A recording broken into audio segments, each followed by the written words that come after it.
בוקר טוב חברים, שהיה לנו סוף שבוע רגוע ונעים. אז הטיפ היומי היום לשקט ושלווה פנימי הוא שקט. מה זה אומר?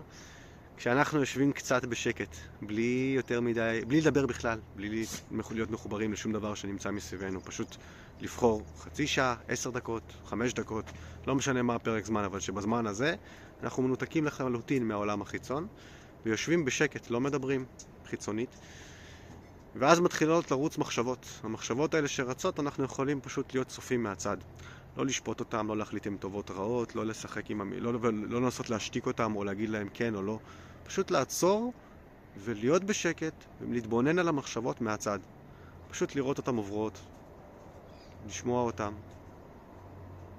בלי לשפוט, פשוט להיות.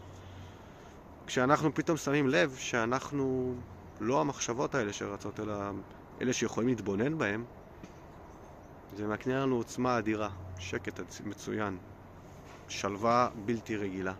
כי אז אנחנו יכולים פשוט להחליט שאנחנו ממש עושים, שנים להם את הווליום, מנמיכים אותם קצת, או מאטים את הקצב שלהם, או מעלים אותו.